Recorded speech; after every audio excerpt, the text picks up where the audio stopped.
ರೇಣುಕಾಸ್ವಾಮಿ ಕೊನೆ ಕ್ಷಣದಲ್ಲಿ ತನ್ನ ಸ್ಕೂಟಿಗೆ ಗಾಳಿ ಹಿಡಿಸಿದ್ದ ಫೋಟೋ ವೈರಲ್ ಆಗಿತ್ತು. ಈ ಬೆನ್ನಲ್ಲೇ ಸೆಪ್ಟೆಂಬರ್ 6 ಬೆಳಿಗ್ಗೆ 11 ಗಂಟೆಗೆ ಚಿತ್ರದುರ್ಗದ ಪಂಚರ್ ಅಂಗಡಿ ಮಾಲೀಕ ವಜೀರ್ ಖಾನ್ ಪ್ರತಿಕ್ರಿಯೆ ನೀಡಿದ್ದಾರೆ. ನಾನು ಪ್ರತಿನಿತ್ಯವೂ ಕೂಡ ಇಲ್ಲಿಯೇ ಕೆಲಸ ಮಾಡುತ್ತೇನೆ. ಆದರೆ ರೇಣುಕಾಸ್ವಾಮಿ ನನ್ನ ಅಂಗಡಿಗೆ ಬಂದು ಸ್ಕೂಟಿಗೆ ಗಾಳಿ ಹಿಡಿಸಿಕೊಂಡು ಹೋಗಿದ್ದಾನೆ. ಆದರೆ ಆತ ಈ ಹಿಂದೆ ನನಗೆ ಪರಿಚಯ ಇರಲಿಲ್ಲ. ಇನ್ನು ಆಟೋದಲ್ಲಿ ಈ ಹಿಂದೆಯಿಂದಲೂ ಯಾರೂ ಫೋಟೋ ತೆಗೆದಿದ್ದನ್ನು ಕೂಡ ನಾನು ಗಮನಿಸಿಲ್ಲ. ಘಟನೆಯ ಬಳಿಕ ಫೋಟೋ ನೋಡಿದ ನಂತರವಷ್ಟೇ ಈ ವಿಚಾರ ತಿಳಿದು ಬಂದಿದೆ. ಯಾವತ್ತೂ ಕೂಡ ನಾನು ರೇಣುಕಾಸ್ವಾಮಿಯನ್ನು ನೋಡಿರಲಿಲ್ಲ ಎಂದು ಚಿತ್ರದುರ್ಗದಲ್ಲಿ ವಜೀರ್ ಖಾನ್ ಪ್ರತಿಕ್ರಿಯೆ ನೀಡಿದ್ದಾರೆ.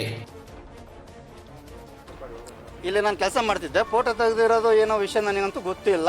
ನಾನು ಅಷ್ಟು ಅಬ್ಸರ್ವ್ ಮಾಡಿಲ್ಲ ಫೋಟೋ ತೆಗೆದಿರೋದು.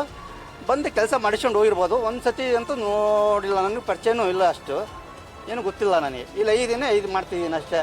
ಒಂದು ಸತಿ 2 ಸತಿ ನೋಡಿದ್ರೆ ಮತ್ತೆ ಗುರ್ತು ಹಿಡಿತೀನಿ. ಒಂದು ಸತಿ ನೋಡಿದ್ರೆ ನನಗೆ ಗುರ್ತು ಸಿಗಲ್ಲ. ಫೋಟೋ ತೆಗೆದಿರೋ ವಿಷಯ ಅಂತೂ ನನಗೆ ಗೊತ್ತಿಲ್ಲ, ಅಬ್ಸರ್ವ್ ಮಾಡಿಲ್ಲ. ನಾನು ಅಬ್ಸರ್ವ್ ಮಾಡಿದರೆ ಹೇಳ್ಬೋದಾಯ್ತು. ಗಾಳಿ ಹಿಡಿದಿದ್ದು ನೀವೇನಾ? ಗಾಳಿ ಅಂತೂ ಇಲ್ಲಿ ಬಂದಿದ್ದೀನಿ, ಹಿಡಿದಿದ್ದೀನಿ ಅಂತ ಇಂಥವ್ರು ಅಂತ ಗೊತ್ತಿಲ್ಲ ನನಗೆ. ಅಷ್ಟು ನೋಡಿದಾಗ ಏನು ಅನ್ನಿಸ್ತು? ಈ ಫೋಟೋದಲ್ಲಿ ನೋಡಿದಾಗ ಗೊತ್ತಾಗಿದ್ದು ನನಗೆ ಇವರೇ ಅಂತ. ನನಗೆ ನೀವು ಹೇಳಿದ ಮೇಲೆ ನನಗೆ ಗೊತ್ತಾಗಿದ್ದು. ಅದು ಬಿಟ್ಟರೆ ನನಗಂತೂ ಮುಂಚೆ ನೋಡಿಯೂ ಇಲ್ಲ, ಇದನ್ನು ಮಾಡಿಲ್ಲ, ನಾನು ಅಬ್ಸರ್ವ್ ಮಾಡಿಲ್ಲ. ನಾನು ಅವ್ರ ಮನೆ ಇಲ್ಲೇ ಇತ್ತಲ್ಲ, ಈ ಘಟನೆ ಆದಮೇಲೆ ಏನಾದರೂ ನಿಮಗೆ ಅನಿಸಿತಾ? ಇಲ್ಲ ಅಷ್ಟು ನನಗೆ ಗೊತ್ತಿಲ್ಲ, ಅಷ್ಟು ಮಾಹಿತಿ ಅಷ್ಟು ಅದ್ರ ಬಗ್ಗೆ ಏನು ಗೊತ್ತಿಲ್ಲ ನನಗೆ. ಆಮೇಲೆ ಗೊತ್ತಾಗಿದ್ದು. ನನಗೂ ಚೆನ್ನಾಗಿರಲಿಲ್ಲ, ಗಾಡಿಗೆ ಬಿದ್ದಿದ್ದೆ. ನಂದು ಆರೋಗ್ಯ ಸರಿ ಇರಲಿಲ್ಲ. ಗಾಡಿಗೆ ರಾಂಪುರದಲ್ಲಿ ಬಿದ್ದಿದ್ದೆ ನಾನು.